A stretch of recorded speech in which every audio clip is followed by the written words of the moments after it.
Bonjour à tous et bienvenue sur Mosaïque Cristal. Dans cette émission, on va largement revenir sur les temps forts de ce week-end. Voici les titres du JT.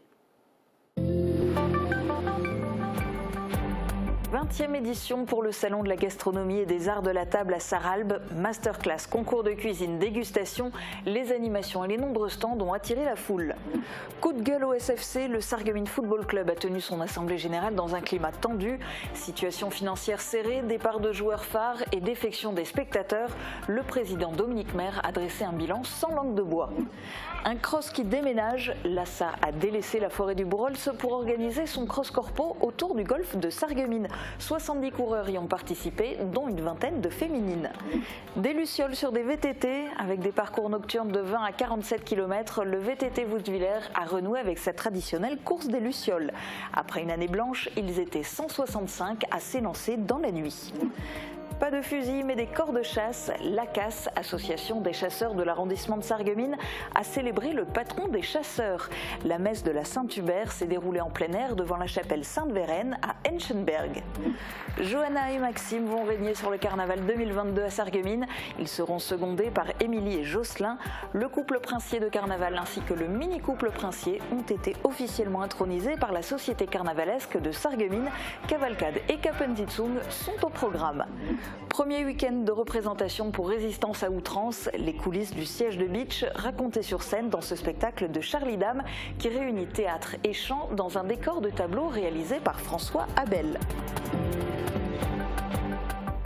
Dans cette émission, il sera aussi question de l'Université populaire Sarreguemines Confluence qui propose des nouveautés. Sa nouvelle directrice Corinne Weiss et son nouveau président Jean-Claude Cunat sont nos invités aujourd'hui. Bienvenue sur ce plateau. Merci. Je vous donne la parole dans quelques minutes. Dans cette émission, vous ferez aussi la connaissance d'un paysagiste passionné par le milieu aquatique. Christophe Vazelinck est installé à Lambach. On commence avec une actu gourmande. De très nombreuses personnes se sont rendues au Salon de la Gastronomie et des Arts de la Table ce week-end à Sarralbe. L'occasion de découvrir de nombreux produits et d'apprendre de nouvelles recettes. Guillaume Dumontail était sur place. Vous la mettez au frigo et une fois que vous faites vos coques, vous la sortez du frigo, vous la réchauffez un petit peu au micro-ondes pour la marine et comme ça vous l'utilisez directement à la bonne consistance. Une masterclass exclusive pour apprendre à cuisiner des macarons. Sur scène, des apprentis pâtissiers et en tribune, de très nombreux spectateurs. Cette 20e édition du Salon de la Gastronomie et des Arts de la Table de Sarralbe a en effet attiré énormément de monde. La municipalité qui organisait l'événement ne s'attendait d'ailleurs pas à recevoir autant de personnes. Honnêtement non, je ne pensais pas, mais ça s'est très bien passé, on est content, le monde afflue. Quelques chiffres fournis par les organisateurs, quelques 450 visiteurs ont été comptabilisés samedi et ils auraient été près d'1 millier dimanche. 170 ont par ailleurs partagé le menu anniversaire dimanche à midi. En plus de ce repas, il y avait d'autres possibilités de se restaurer. On a mis l'accent sur la convivialité, on a mis plus de place pour manger à l'intérieur du salon pour que les gens puissent se côtoyer et manger ensemble, en plus de la restauration gastronomique et du food truck qui est à l'extérieur.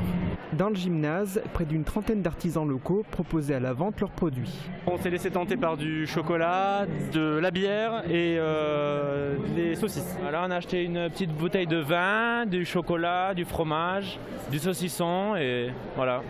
Des petites choses qu'on utilise, qu'on a besoin assez fréquemment et qui font plaisir. Ce salon permettait aussi d'acheter des produits susceptibles d'agrémenter les repas de fête, car en effet, la fin d'année approche à grands pas. Les ingrédients de la rancœur, des amours des Sarregueminois pour le club de foot phare de la commune, départ de joueurs importants attirés par l'argent, subventions municipales insuffisantes au regard du nombre d'équipes engagées, les sujets de mécontentement sont nombreux pour Dominique Maire, l'actuel président du SFC. Il a dressé ce bilan sans langue de bois lors de l'Assemblée générale du Sarreguemines Football Club. Reportage de Thibaut Desmerlet et Guillaume Dumontail. Parce que dès que la Coupe de France est terminée, on se retrouve de nouveau avec 50 spectateurs dans les tribunes. Les Sarregueminois sont plus là. Petite mise en bouche concernant les problèmes rencontrés par le Sarreguemines Football Club, le désamour du public de la commune pour son équipe. Et c'est pas fini. Si les finances du SFC sont saines, cela aurait été réalisé au détriment de la qualité de l'effectif sportif. Cela m'a créé bien des inimités, mais surtout ça nuit au recrutement et encouragé la fuite de certains de nos joueurs vers d'autres cieux plus attirants financièrement. Cela risque fort de se reproduire les années à venir si les solutions ne sont pas trouvées rapidement. Les jeunes que nous formons aujourd'hui seront partants l'année prochaine. Non pas pour des projets sportifs, comme on le dit souvent, c'est un mot que j'adore, mais surtout pour quelques zéros sur un chèque qu'on ne saura pas lui donner. Et on reprochera de nouveau à ce club de ne pas pouvoir garder ces jeunes que l'on a formés pendant tant d'années. Continuant sur sa lancée, le président du SFC a également parlé de la subvention de la municipalité. Je salue encore une fois par la même occasion les sponsors, la municipalité pour son aide, qui baisse d'année en année, mais bon, il faut qu'on fasse avec. D'ailleurs, je pense vraiment qu'il faut revoir notre organisation quant au nombre d'équipes engagées, qui est certainement trop élevé au vu de la subvention de la ville. Mais pour cela, il faut passer par un partenariat avec les autres clubs de la ville, ce qui à ce jour reste très compliqué. Dernier reproche pour être complet au sujet des sections scolaires avec les collèges et les lycées. C'est le club du SFC qui paye, et je ne vois pas pourquoi. Ce discours sans langue de bois intervient dans un contexte incertain au niveau du club. Le comité du Sarreguemines Football Club doit se réunir avant la fin du mois. Il sera notamment question de la reconduction ou du changement du président du SFC. À ce jour, Dominique Maire serait la seule personne en lice pour ce poste. Il n'est pas question qu'il démissionne, mais il pourrait néanmoins laisser sa place à quelqu'un d'autre. Et côté résultats sportifs du SFC, l'équipe première qui évolue en championnat de régional 1 a réussi ce week-end à faire match nul, 2 buts partout chez le leader invaincu du championnat, l'AS Pierrot-Vauban Strasbourg. Menés à 2 reprises, les faïenciers sont à chaque fois parvenus à revenir au score. Un cross qui déménage pour une innovation dans la continuité. Traditionnellement, en cette période de l'année, l'ASSA organisait le cross corpo des douanes dans la forêt du Bourholtz. Cette année, cette course s'est déroulée au golfe de Sarreguemines. Guillaume Dumontail était sur place.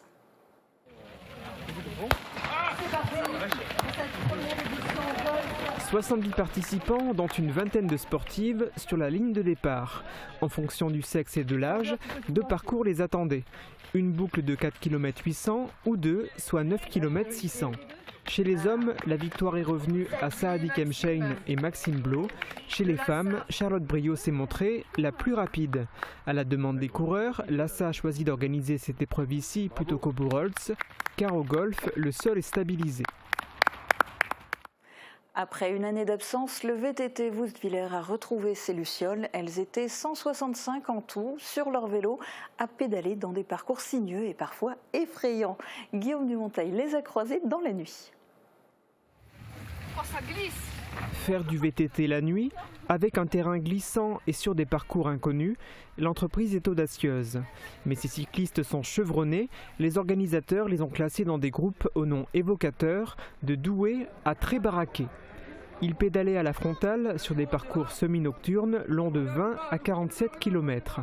Pour cette édition 2021 de la randonnée des Lucioles, il était recommandé aux 165 participants d'emporter avec eux une gousse d'ail pour chasser d'éventuels esprits malfaisants. Pour éviter un obstacle supplémentaire, la fringale, les organisateurs fournissaient aux participants de quoi boire et manger. Aucune disparition inquiétante n'est à signaler parmi les cyclistes, tant au niveau des licenciés qu'au niveau des VTTistes occasionnels.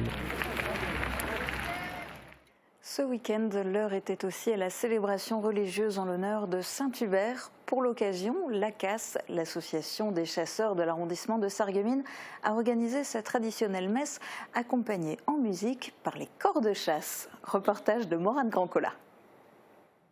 Saint-Hubert est le patron des chasseurs. Après une année de report en raison de la crise sanitaire, l'association des chasseurs de l'arrondissement de Sarreguemines a relancé la traditionnelle messe de la Saint-Hubert. Samedi soir, elle s'est tenue sur le site de la chapelle Sainte-Vérène à Anchambert. Et que serait la fête de la Saint-Hubert sans les sonneurs de corps de chasse du Kellertal ?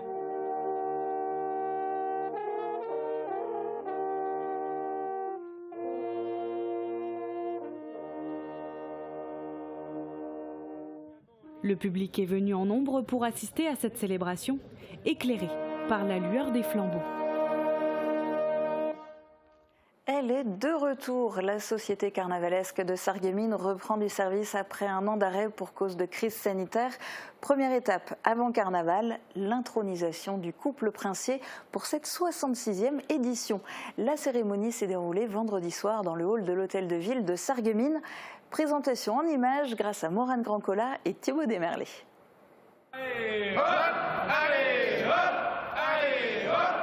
Ils sont de retour. Les membres de la société carnavalesque de Sarreguemines reviennent après un an d'absence.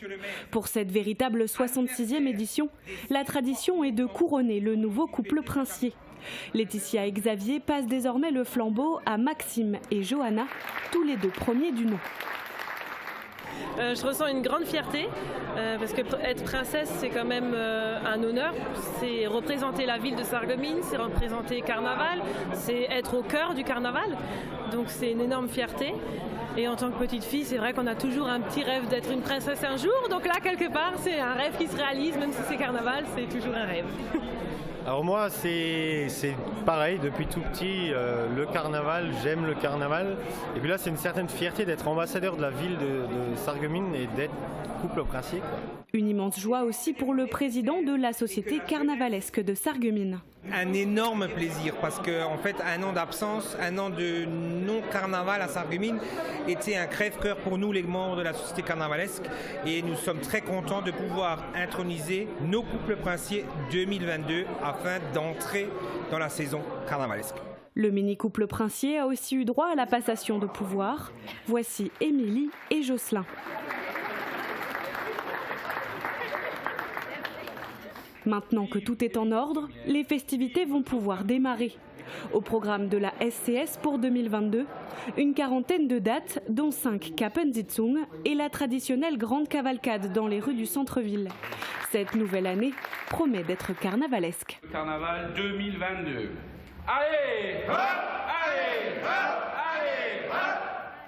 Et coup d'envoi des festivités déjà dimanche 14 novembre avec la traditionnelle marche populaire Carnaval ça marche. Les départs se font de 7h à 13h à la maison de quartier de Folperswiller.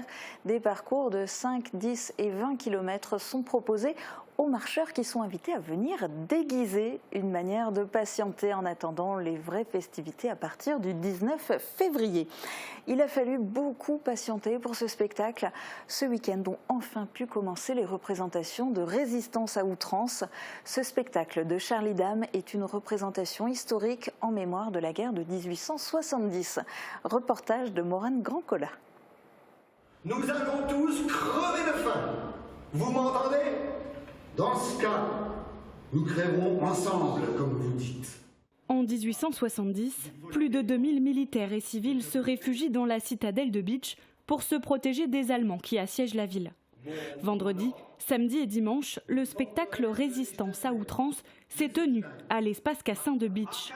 C'est une pièce qui s'inscrit dans le cadre du 150aire de la guerre de 1870 et qui raconte les coulisses du siège de Bitche. La population épouvantée se réfugie dans les caves et les casemates. Sauf qui peut.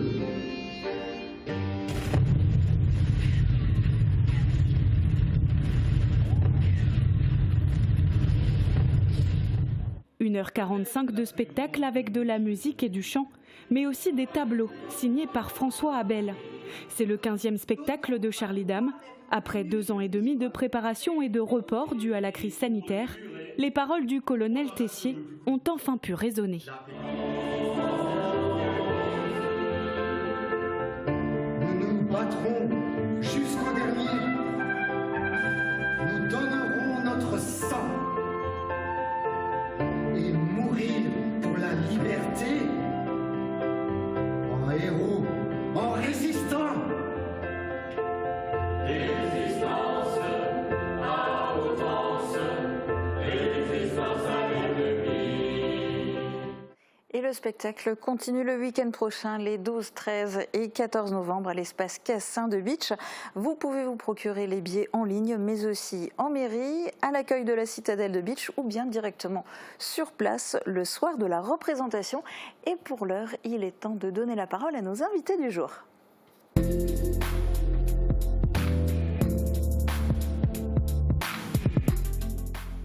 Apprendre avec plaisir, pour le plaisir d'apprendre, c'est le slogan de l'Université populaire Sarreguemines-Confluence, avec la relève à la tête de l'association qui était créée en 2005. Corinne Weiss, vous avez pris vos fonctions de nouvelle directrice de l'Université populaire, mais ça s'est fait dans un contexte très particulier. Alors bien sûr, le contexte de crise sanitaire, avec toutes les annulations, tout qui a été mis en sommeil lié au Covid, mais surtout le contexte du décès de l'ancien directeur Patrick Gisberger. Oui, bonjour déjà. Oui, tout à fait. J'ai repris le poste à la fin du mois d'août, dans des conditions, comme vous l'avez dit, particulières. Donc ça a d'autant plus complexifié cette nouvelle prise de poste et je fais au mieux. Mais un changement de carrière et un beau challenge. Un beau challenge, un défi à relever et surtout dans un contexte particulier, effectivement lié à la crise sanitaire. Alors forcément, on va en parler de ce contexte parce que les activités viennent de reprendre, mais après une longue pause forcée. Jean-Claude Cunat, comment se porte aujourd'hui l'Université populaire ? Est-ce que les adhérents sont revenus ? Est-ce qu'ils ont de nouveau confiance ? Est-ce qu'ils participent de nouveau aux activités, aux cours, etc. Alors, lors de la prise de fonction de Corinne, que je soutiens évidemment, puisque j'ai avec plaisir accepté cette présidence de l'Université populaire à la suite de mon collègue Marc Zingraf, qui était le président fondateur, elle se porte plutôt bien. Nous avons eu des craintes, c'est vrai, nous avons eu des craintes parce que cet après-Covid, il fallait le prévoir, il fallait l'anticiper. C'est ce que nous avons fait et finalement, ça se solde par un bilan des inscriptions, mais Corinne le développera très bien aussi, qui est plutôt positif puisque nous sommes à quelques 320 inscrits actuellement à l'Université populaire de Sarreguemines, ce qui est un chiffre tout à fait satisfaisant, sachant que les années précédentes ont tourné autour de 400, c'est vrai, mais je pense que nos auditeurs sont de retour et on va faire tout ce qui est en notre pouvoir pour les rassurer. Ils le sont d'ailleurs, puisque le pass sanitaire est obligatoire, nous respectons scrupuleusement les consignes. Donc j'allais dire, la rentrée s'est bien passée à l'Université populaire. Alors une rentrée avec, comme d'habitude, de nombreux cours de langue, des arts, des sciences humaines, il y a même de l'œnologie, tout ça qui est proposé à l'Université populaire. Il y a aussi, comme toujours, des conférences et puis des projections au cinéma. C'est le fonds de commerce, en quelque sorte, de l'Université populaire. Est-ce qu'il y a aussi des nouveaux modules proposés cette année ? Alors, au point de vue des langues, on a les cours de langue italienne qui ont été proposés cette année et qui fonctionnent très bien puisqu'on a pu ouvrir 2 cours. On a également proposé des cours de langue russe, d'arabe et de FLE, de français langue étrangère. Malheureusement, on n'a pas pu les ouvrir pour ce semestre-ci parce qu'on n'avait pas assez de personnes inscrites. Néanmoins, des personnes étaient intéressées, donc on reconduira ces cours de langue au 2e semestre. Donc je lance un appel. Si d'autres personnes sont intéressées, qu'elles n'hésitent surtout pas à se manifester. Ça nous permettra aussi de pouvoir programmer l'organisation. Oui, parce que ça, c'est un peu le principe à l'Université populaire, c'est que dans votre catalogue, sur votre site internet, les prospectus que vous distribuez, vous proposez tout un panel, et puis après, certaines choses s'ouvrent et d'autres ne s'ouvrent pas en fonction du nombre d'inscrits, c'est ça ? Voilà, c'est ça. Il faut quand même qu'on atteigne un minimum de personnes inscrites pour pouvoir ouvrir un groupe. Il faut qu'il y ait une certaine interaction entre les auditeurs, donc on préfère atteindre le nombre de 8 personnes par groupe, du moins en cours de langue. Ok. Et puis, vous visez aussi un nouveau public, ça c'est la grande nouveauté cette année. Vous vous tournez vers les jeunes avec des cours de langue pour les lycéens et les étudiants. Mais alors, je reprends votre slogan, on est toujours dans l'esprit apprendre avec plaisir, pour le plaisir d'apprendre, puisqu'en fait, ce ne sont pas des formations diplômantes. Non, du tout, non. Alors, les cours proposés à l'Université populaire sont des cours axés soit sur la conversation, donc permettre, dans ce cas-là, notamment aux jeunes de parler la langue, d'échanger entre eux, ou alors de s'initier à une nouvelle langue, une langue supplémentaire qu'ils n'ont pas encore abordée durant leur cursus scolaire. Alors du coup, est-ce que vous vous adaptez aussi au niveau des horaires? Parce qu'on sait que pour attirer par exemple du public actif, vous proposez des cours le soir pour que les gens puissent y aller après le travail. Quand vous visez les jeunes, vous êtes sur quel créneau horaire? Alors on propose le créneau du samedi matin. Donc évidemment, il faut qu'ils se lèvent. Mais malheureusement, en semaine, c'est très compliqué pour des lycéens ou des étudiants qui ont des cours, qui ont encore des devoirs, pour les lycéens notamment, en soirée. Donc c'est assez compliqué de proposer ça en semaine. Donc on essaye le samedi matin. Et est-ce que ça prend dès le début? Est-ce que vous arrivez à mobiliser les jeunes? Pour l'instant, on a eu quelques inscriptions. Donc, malheureusement, encore une fois, on n'a pas pu ouvrir ces groupes-là le samedi matin. Mais pour autant, on ne les ferme pas complètement. C'est en stand-by. Donc là aussi, je fais un appel. Si au deuxième semestre, des jeunes lycéens ou étudiants souhaitent s'initier à une nouvelle langue ou développer une de leurs langues étrangères, qu'ils n'hésitent pas à nous contacter. Jean-Claude Cuenaille, il y a aussi une volonté politique de s'étendre géographiquement. Tout ne se déroule pas qu'à Sarreguemines. C'est pas nouveau, mais ça l'est de plus en plus, y compris du côté de Bitche. Alors, il ne faut surtout pas, effectivement, que l'université populaire, même si elle est l'université populaire de Sarreguemines, on dit bien confluence. On est bien dans la notion, évidemment, communautaire, puisque nous sommes, il faut le souligner, fortement soutenus par la communauté d'agglomération, mais avec, effectivement, la volonté de tendre la main vers la communauté du pays de Bitche, parce que la culture n'a pas de frontières, donc il faut s'ouvrir. Donc, pour répondre à votre question, effectivement, c'est de la culture, je vais dire, communautaire et hors communauté. Nous ne créons pas de frontières, bien au contraire. Alors à l'heure actuelle, en dehors du site historique de l'Université populaire à Sarreguemines, quels sont les endroits dans lesquels il y a des cours qui sont dispensés? Alors, concernant Bitche, c'est en cours d'organisation, on vise le second semestre. Donc j'ai rencontré monsieur le maire de Bitche.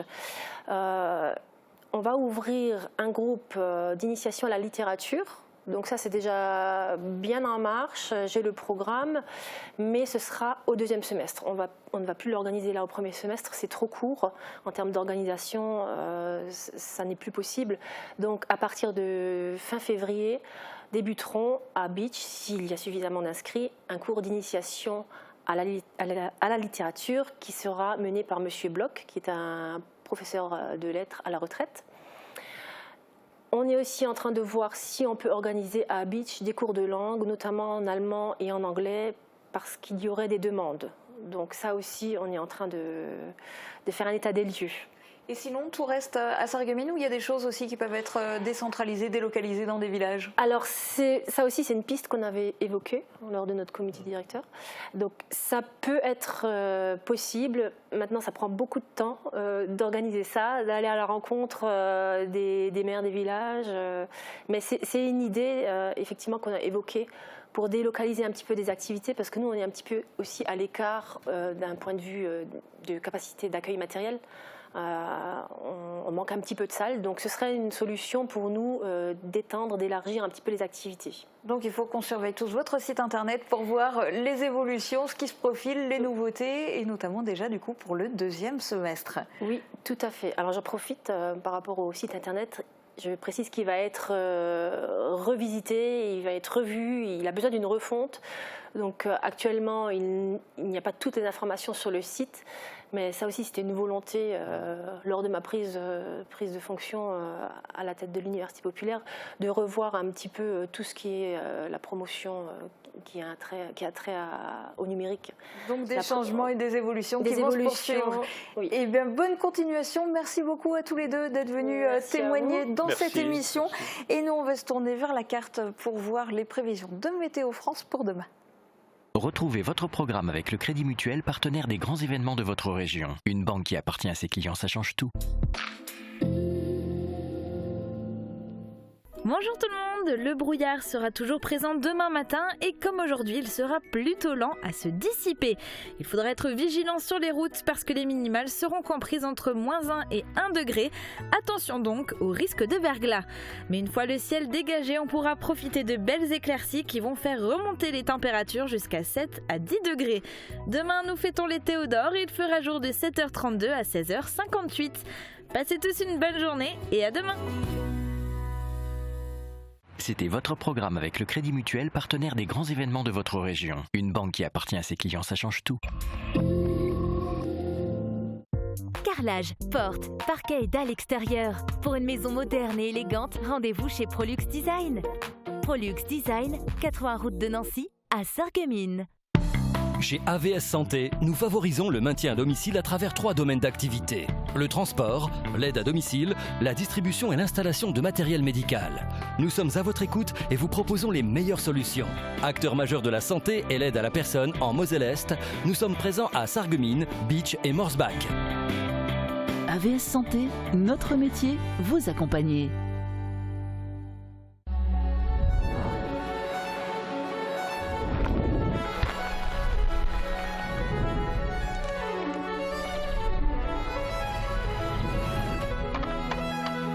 Chaque jour, nous faisons des gestes qui nous protègent et protègent les autres.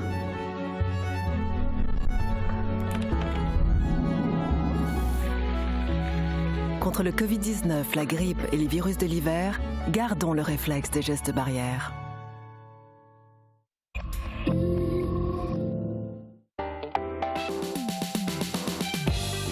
Vendredi, découvrez notre nouveau numéro de Polygone.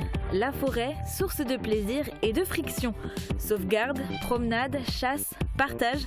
Mourane accueille des représentants d'associations et d'organismes qui se mobilisent pour préserver ce lieu de vie. Une émission à retrouver dès vendredi sur Mosaïque Cristal. Depuis son enfance, Christophe Vaslinck est passionné par la nature et plus particulièrement les paysages. Après des études en horticulture, il s'est tourné vers le commerce, un diplôme qui lui a permis de créer sa propre entreprise. Tout en renouant avec sa passion, il est devenu paysagiste.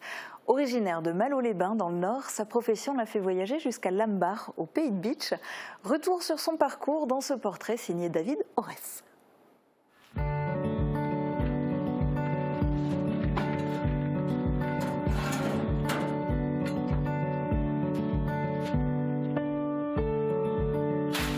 Je suis paysagiste depuis maintenant près de 30 ans. J'ai démarré ma première entreprise en 1994, donc dans le Nord. Je suis arrivé en 2000 dans l'Est, côté de Verdun. J'y ai toujours mon siège social, mais donc j'ai développé un établissement annexe sur la Moselle, où maintenant d'ailleurs je passe plus de temps que sur le secteur Meuse. De par son métier, Christophe a beaucoup bougé. Durant sa carrière, il a saisi les opportunités qui se présentaient à lui. Ses chantiers l'ont amené progressivement au pays de Beach. Aujourd'hui, il a 54 ans et est installé à Lambar. Je me suis rapidement spécialisé dans les créations au détriment de l'entretien. Le gros de l'activité, c'est à 80% de l'aquatique, donc bassin, fontaine, l'eau sous toutes ses formes.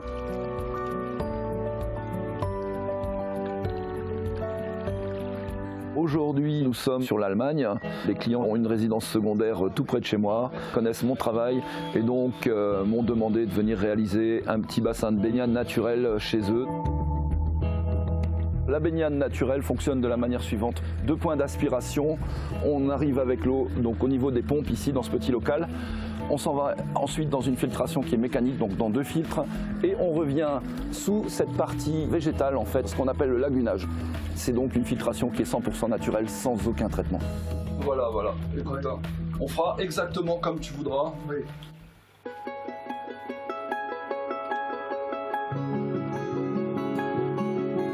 L'aquatique, c'est un métier dans le métier qui bien souvent n'est pas maîtrisé par les paysagistes.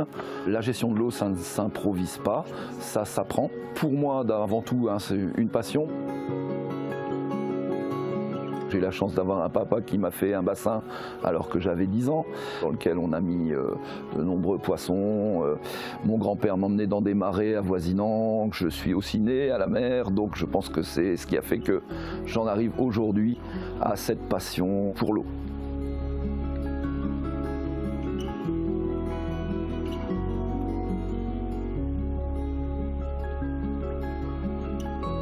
L'année dernière, j'ai été malade tout de suite au 15 mars, donc Covid. J'étais arrêté jusqu'au 15 août. J'avais mon stock de végétaux pour la saison qui était prévue.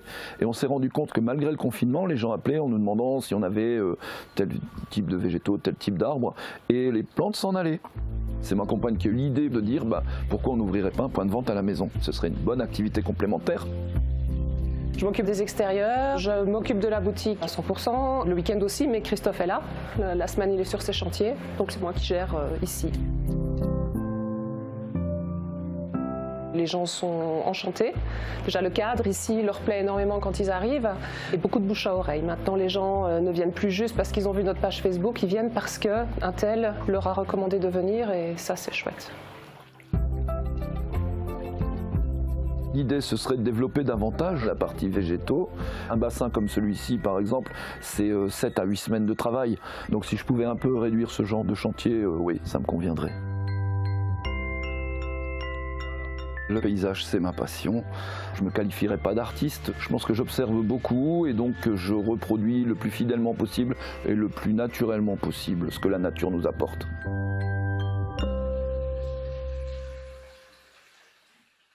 C'est la fin de cette émission. Je vous donne rendez-vous demain dès midi sur Mosaïque Cristal. Très bonne journée à tous. À demain.